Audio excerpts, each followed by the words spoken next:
Hi, today we're going to talk about the power of the soul. When we take a mental break and experience the soul, we experience peace and know the way out of difficult situations, so we make the right choices. The mini vacation stops us from acting in response to every thought, responding to negative thoughts, and what keeps us awake at night. The soul is like a breathtaking sunset that we observe spreading out and clarifying the beauty of the moment.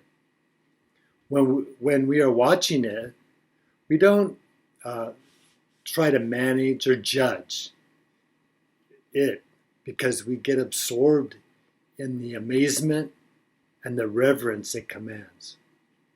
Our higher self shows up to envision it in our mind's eye as it focuses and is secure in an appreciation for just being present.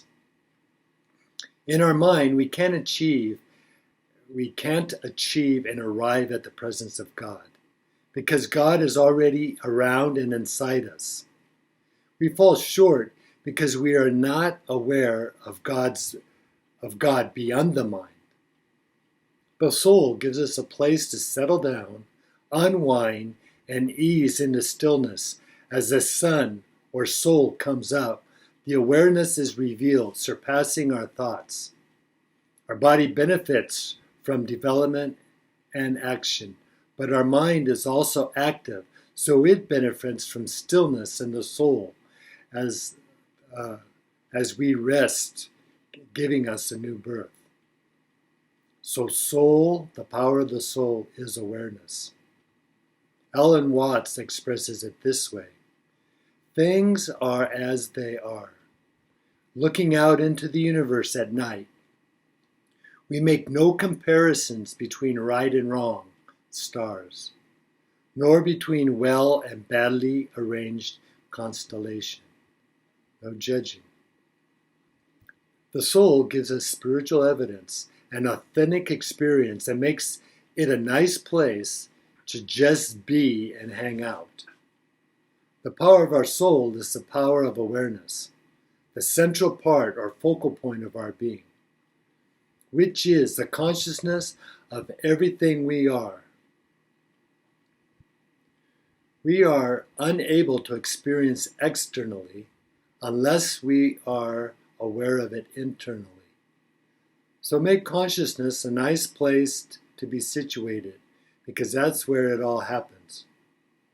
We don't have to control our thoughts, but we have to stop being submissive to our mind and letting our thoughts control us.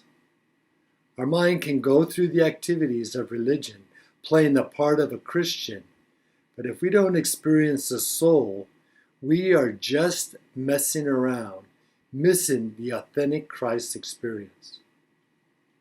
Without being actively attentive to the Spirit, we become wrapped up and sealed in our identity, forgetting how to cultivate the power of awareness.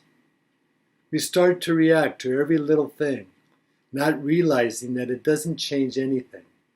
So there is no need to struggle for closure.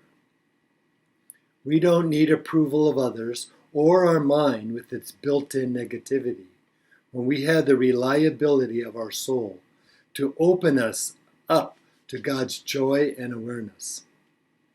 It doesn't matter what is happening around us, only what is happening inside, where we observe with mindfulness a centered inner peace. We continue to suffer mentally when reacting to everything externally, constantly touching our sores. So when we allow things to pass, we stop touching our wounds and are able to heal. Aristotle said, "The ultimate value of life depends upon awareness and the power of contemplation, rather than upon mere survival." Our greatest resource is awareness, with our capacity to contemplate and be reflective on our soul's consciousness. Meditation stills our mind and stops it from calculating and reviewing our production externally. so we can start to experience the presence of our soul internally. It is the art of surfing our thoughts, not identifying with them, not being attached to them, but being unattached and mindful to unfold the unidentified spirit within. It is a regular practice of letting go of who we think we are to accept and adopt and welcome our authentic self.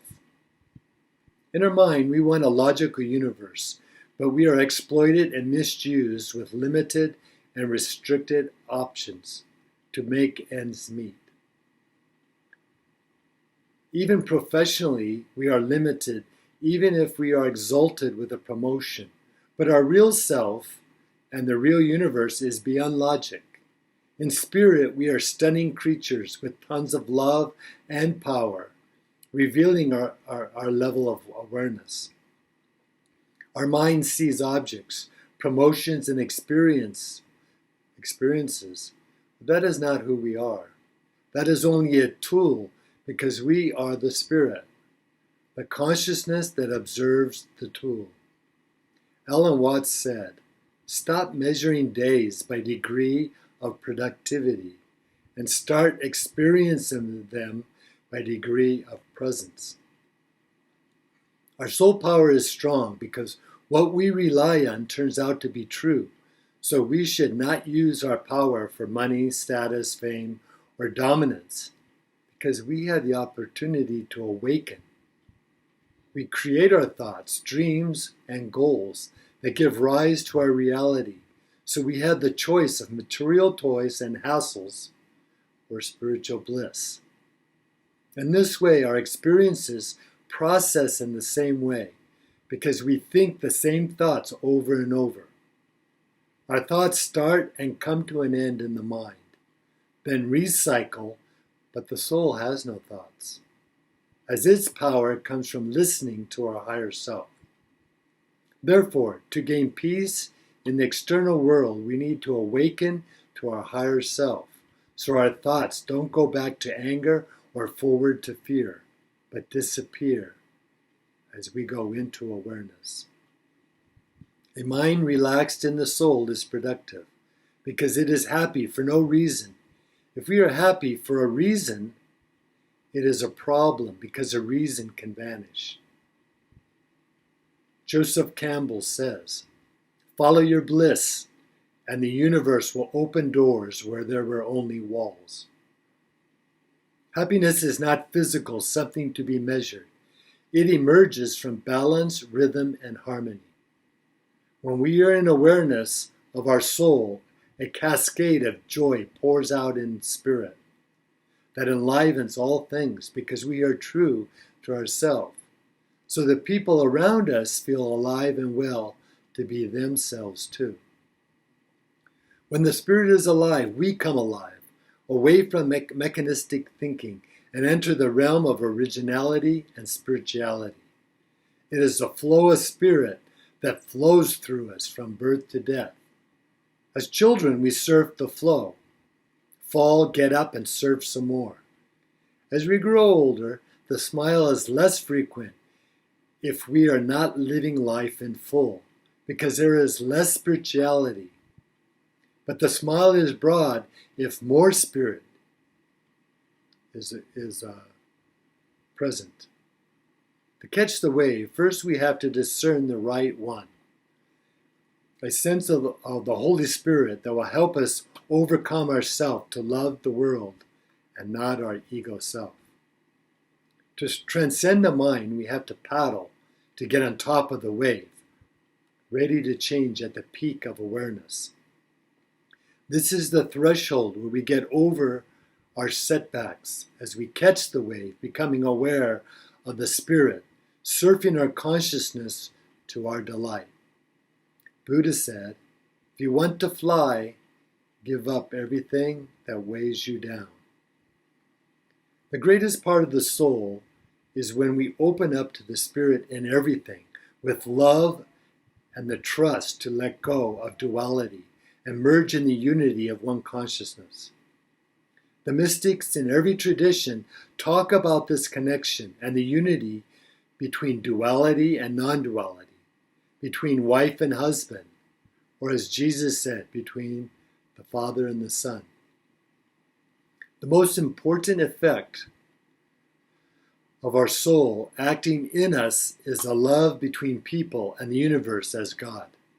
Jesus talked about his relationship starting with the divinity within that leads to love and then to unity, saying, I and the Father are one. Therefore, the first step to know God is to know ourselves, as Jesus said in the book of Thomas. He who has known himself has already achieved knowledge about the depth of all. The soul is a subtle energy in everything, but most people only focus on the crude energy, so stay at that dimension. But the way out is in the soul. The crude energy disperses our energy and divides our attention, so we miss the wave or catch the wrong one. In this situation, we are not flowing with the wave, but getting bashed by it. But by altering our consciousness, we break out of the prison of our mind. The mind puts us in a rut, repeating certain patterns of thought that helped us in the past, so our mind repeats the thoughts in a loop. The reason our mind is a prison is because it applies the same suggestions that keep us in the same dimension. Rationality is good for testing the truth, but not for surfing, because the wave changes. So we have to flow with it, like a child. Jesus said, truly, I say to you, unless you change and become like little children, you will never enter the kingdom of heaven. Matthew 18:3. So enjoy. Thank you.